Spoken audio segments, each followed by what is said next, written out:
All right, guys, what's going on? Welcome back to the Everything College Football Podcast. Today, me and Nikki are doing a preview and prediction for a Week 1 contest between Auburn and Baylor. 2.5 point favorites are the Tigers. 57.5 is the total. 8 p.m. Eastern Time on Fox from Waco, Texas. Getting things started with the Auburn offense. This is a group that's certainly looking to see significant improvements right off the bat.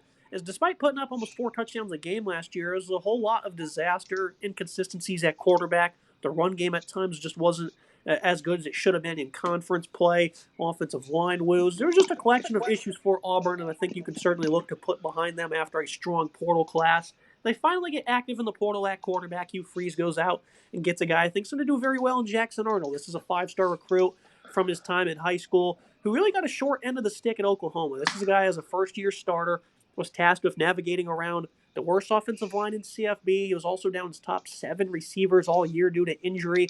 It was just a whole lot of bad for Arnold, and it led to him having a lot of poor play, which has led to, I think, a lot of,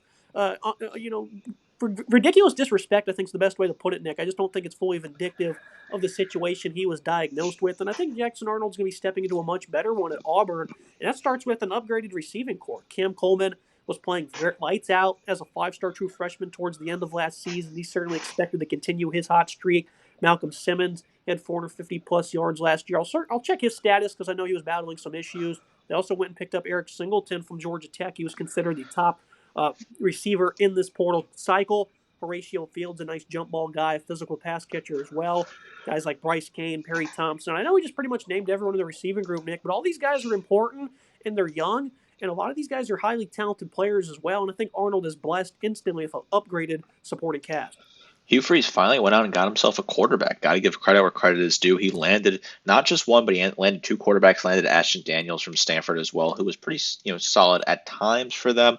He's a guy that maybe could be a solid depth piece. They also added Deuce Knight as a highly rated true freshman. Freeze has been saying that all 3 quarterbacks could get reps against Baylor. Yeah, I think he's just kind of making stuff up to draw attention. I really don't see how they're going to play 3 quarterbacks in this game against Baylor, which should be a pretty close contest overall. I think Arnold is clearly the number 1 player here, number 1 starter for this offense. 62% comp rate last year, 1,400 yards passing, 12 touchdowns to 3 picks, 444 on the ground, and 3 scores as well. It was a complete mess in Norman. Got benched, came back, got benched. The O-line was a complete absolute disaster, one of the worst units I've seen in college football. The pass catching group was missing basically the entire roster all season. So I'm not going to put that on Arnold. I think Arnold still has a ton of high upside potential and can be really solid for this quarterback room. If he's going to get the job done, this is now the time to do it because he has himself a really good wide receiving room with a bunch of different names you rattled off there. Obviously, Cam Coleman is probably the guy you want to talk about as potentially being one of the best wide receivers in the nation. Had 600 yards receiving last year, 16.2 yards to grab, and 8 scores. Perry Thompson, they're hoping he'll break out. Eric Singleton was a really solid add from Georgia Tech, a guy that really hopeful can transition well in this conference as well. 750 yards for him last year. One of the top portal ads, certainly. Horatio Fields from Wake Forest was a pretty good depth piece option as well. This passing attack should be a lot better. 6.67 yards per play last year, so they were pretty decent through the air, 27.8 points per game. But a lot of woes and ineptitude on offense held this team back from getting to a bowl game. This team should be a lot better through the air, and they should have a pretty solid night here in Waco. I do think you'll see some Ashton Daniels. I don't think you'll see much of Deuce Knight, though, because Daniels, he is an asset as a runner, maybe in short yardage goal line situations, even though Arnold is an impressive runner a little bit of his own. And you really want to see how these new look running backs and offensive tackles are going to look in their debut going into a tough road environment. Jerquez Hunter, of course, is a phenomenal runner for Auburn. He's gone. And this is a by-committee approach, I'd assume. Jeremiah Cobb, Damari Alston, they've all seen, a bit of touches in their career, but nothing too crazy. Darrell Robinson, he was really impressive for UConn last year, but he does see a significant uptick in competition now. So I think you're going to see all 3 running backs play and rotate in a significant amount of snaps. Xavier Chaplin, he was one of the top offensive tackles in the portal coming over from Virginia Tech, being slotted in on the left side. And then Mason Murphy, I assume, will be the right tackle starter coming over from USC. He was about an average player for them. It is a veteran interior, though. Jeremiah Wright, multi-year starter at right guard. He's been respectable. Connor Liu, one of the top centers in the country. And I think Dylan Wade being kicked inside the left guard is certainly going to benefit his play. So I think this offensive line, they're going to play well throughout the year. How they play in a tough environment week 1 with brand new tackles, though, Nick, that certainly remains to be determined. But I'm overall still pretty happy with the supporting cast. The supporting cast is not bad here. 4.92 yards per attempt on the ground last year. Replacing their top running back, obviously, Cobb and Alston are pretty solid players overall, and I think it's a by-committee approach here. Terrell Robinson from UConn, 730 yards and 8 scores for him last year. He should be a pretty solid asset overall. I like what they have in the interior. Connor Liu, Dylan Wade, Jeremiah Wright are all really incredible assets on that interior at center and the two guard positions. Should hold up pretty well here. Can they withstand the pressure? Should be some serious pressure from Baylor. Keeping an eye on how this offensive line looks overall. Now let's go ahead and shift to the Baylor offense. That's going to look to match them stride for stride. They're led by a breakout guy at quarterback and dual threat Sawyer Robertson. This guy was tremendous last year.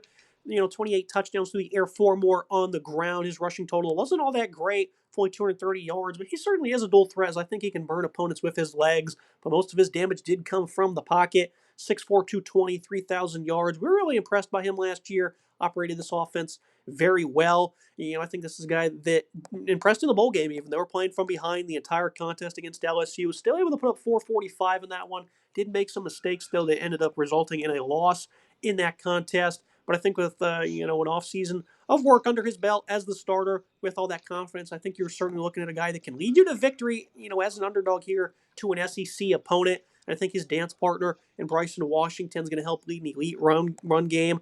He was a breakout player as a freshman, over 1,000 yards on less than 200 attempts. He's a nice power runner, pretty impressive skill for his size. He's only listed at 203, but he certainly plays like he's 220 pounds, and he also has pretty impressive speed. Washington could certainly make you feel some pain on any given Saturday. Of course, he's got Dawson Pendergrass behind him. He had almost 700 rushing yards for a group to put up about $180 per game. So this is an offense that also has balance, Nick, but their offense of prowess was proven last year. Unlike Auburn, right? We're expecting them to improve and showcase good balance, but for Baylor, it was actually proven, and we know what the game plan will be for them. You're right. We saw it on paper last year, 34.4 points per game for this Baylor offense, 4.73 yards per attempt, and 6.33 yards per play overall. Sawyer Robertson is an incredible asset. I think he was really good for this team last year. 6'4", 220, 62% comp rate, 3,000 yards passing, 28 touchdowns to 8 picks, had 4 rushing touchdowns as well. He's a really solid asset overall. I think he's got a great arm, really good accuracy downfield, and a runner when they need him to be so. I like what they have here. I think Bryson Washington is a really good back to return, a guy that they saw some solid production of. Over 1,000 yards, 6 yards per carry, and 12 scores. Expect them to have a similar level of production here. I like what this offense can do. They were high flying last year. I think he's a really good dual threat option. That is Robertson, and Washington leads an absolute elite ground game. I like what they have in Ashton Hawkins, Josh Cameron. They made some interesting portal ads. Adding Kobe Prentice, who hadn't done really anything in his career, but maybe he'll rejuvenate out there in Waco in the slot. I think this offense could really be solid here. They could certainly put up a ton of points. They were high flying last year. They scored a lot of points. Certainly early on in the season, they found some comfort against bad teams like Air Force, Colorado, Texas Tech, where they were able to put up a lot of points. They're going to try and blitz this Auburn defense, trying to attack them multiple different ways on the ground and through the air. I like their opportunities here. I like the chances for them to really have a strong day offensively.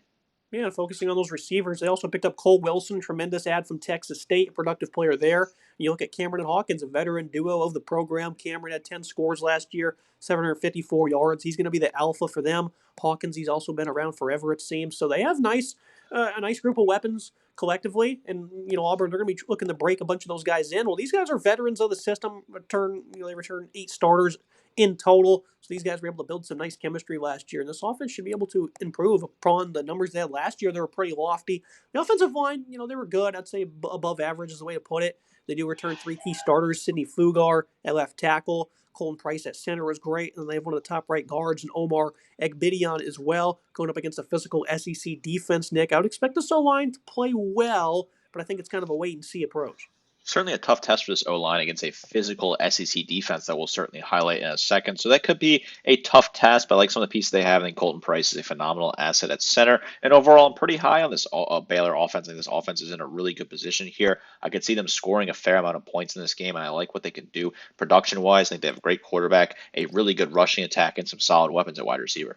Yeah, they're just biggest concerns against tougher competition. The offensive line just did not phase very well. And that's going to lead us into the Auburn defense. This was a group that was certainly overlooked last year because the offense was so laughable and it was such a meme weekly that it certainly did not, lead to the Tigers' defense getting a whole lot of respect. And if they can play a better balance, and I think it certainly will, is they're absolutely loaded up front. This is a group that's incredibly deep on the D-line. A lot of 4 or 5-star guys. Amaris Williams is a true sophomore. Malik Blockton as well in his second year should play a see significantly more action this year. They went to the portal on the interior and added guys like Dallas Walker, Jay Hardy, Walker's a nice physical guy from Sam Houston with a lot of size. Malik Autry's one of those true freshmen they're assuming will get on the field early. They also got Chris Murray as well. Sorry, he's the one from Sam Houston State. Walker, I think it was Western Kentucky, came over from. So there's a lot of bodies here.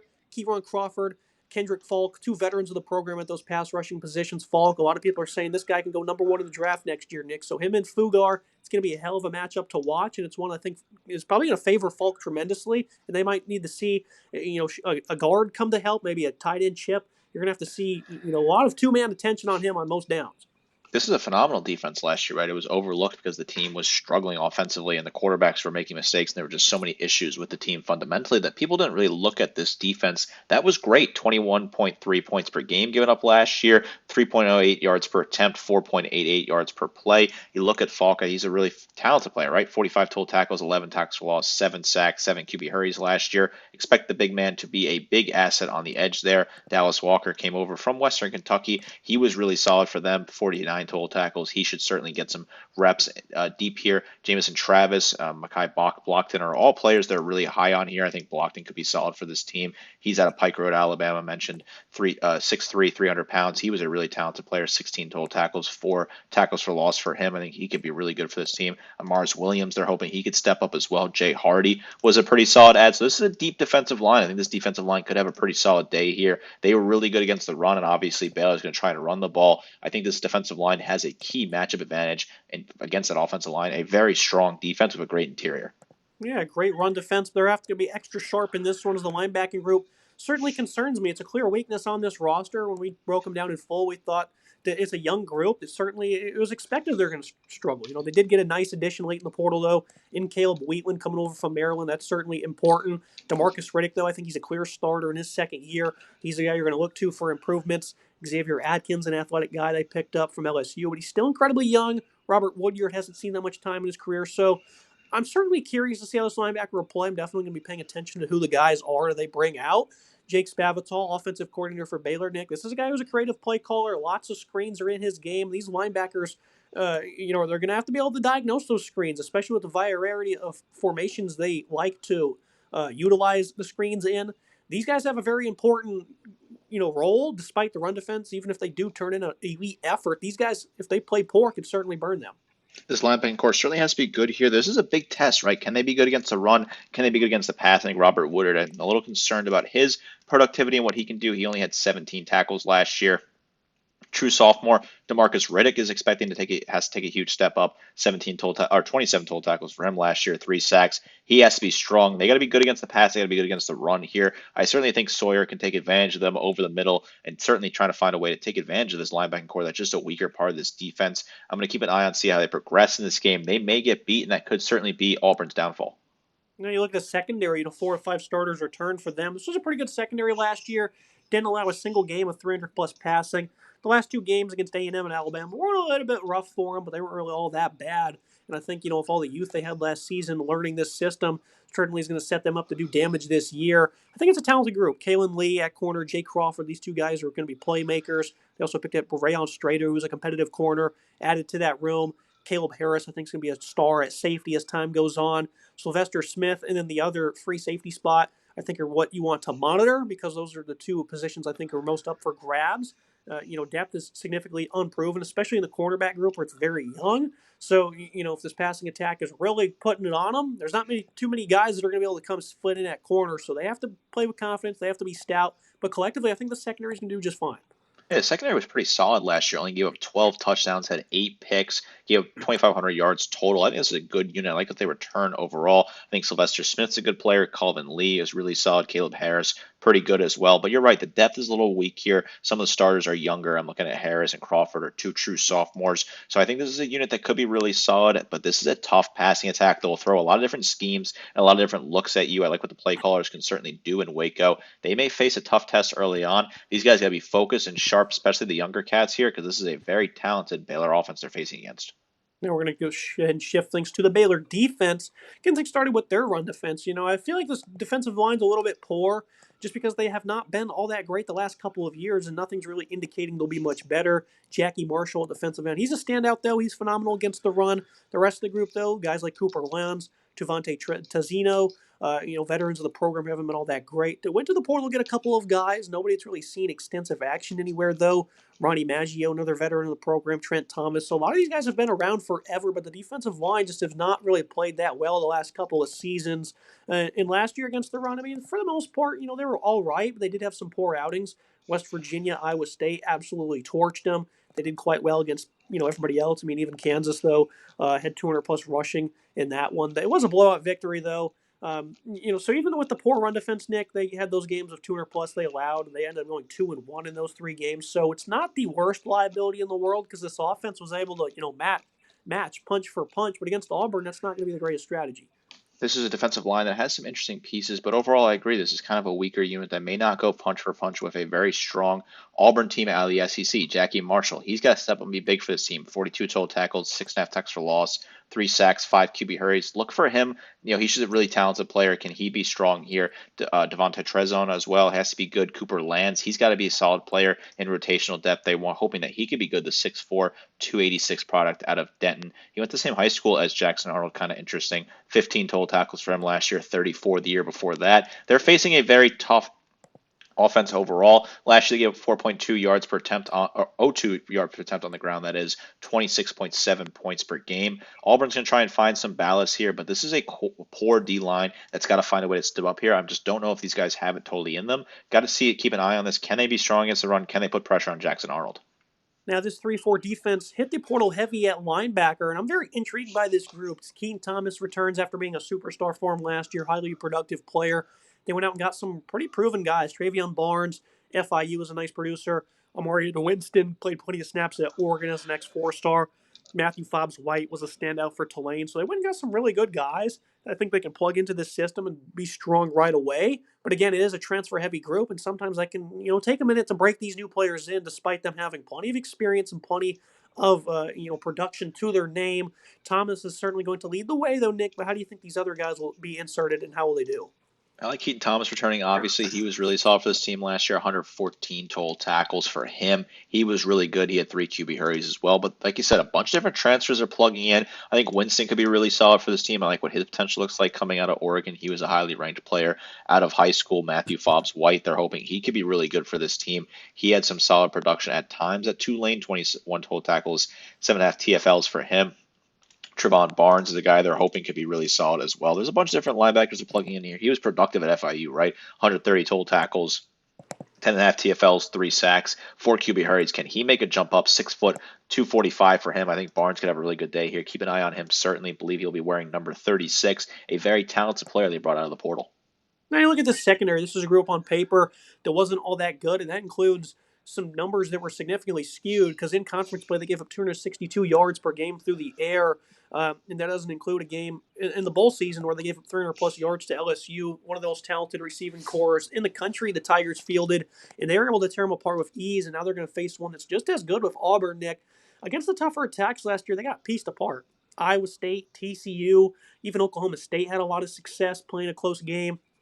Early on in the season, they played the likes of Tarleton State and Air Force has certainly brought those numbers down. So this secondary, Nick, with skewed numbers, it just really was not that impressive. Now, I do like some of the guys they have. I think Caden Jenkins can be a really solid corner. Carl Williams out of the slot's pretty good. Tevin Williams, the other corner, is solid. Devin Bobby's been a multi-year starter now. So I think this is a group that has good experience, and they've played together a lot with some good, impressive skill. But collectively, they've just not played very well. And under David Randa, I alluded to this in the past, it's just been a problem the past couple of years where, he went from being a defensive guru to we can barely get solid results on defense. The last 3 years have been a big struggle. And, I'm not really all that confident in the secondary going up against a talented receiving group. It's really going to be on them trying to find some pass rush or just hoping that Arnold or whoever's at quarterback doesn't play that well. That's really going to be their only saving grace. Yeah, the secondary was poor last year. 22 touchdowns, giving up only 14 picks for them. They gave up 5.68 yards per play, which was not a good number either. They have some solid pieces, but I just think this is secondary. It's got to step up, right? They're facing a very talented quarterback in Jackson Arnold, and obviously we've raved about that wide receiver room, one of the best in the nation. So this could be a big matchup advantage for Auburn. The secondary is weak. I don't love the assets they have here. Caden Jenkins, Trevon Williams. I just don't know if I love these guys in the secondary. I'm significantly concerned about this. If you want to find a way that Auburn's going to win this game, just blitz on the outside and I just just put a ton of pressure, really blitz them through the air over and over again, put a lot of points on the board, put a lot of yards over the top. I think there's a lot of big deep play threat opportunities here for this Auburn offense because the secondary is just weak for Baylor. I move to the team comparisons.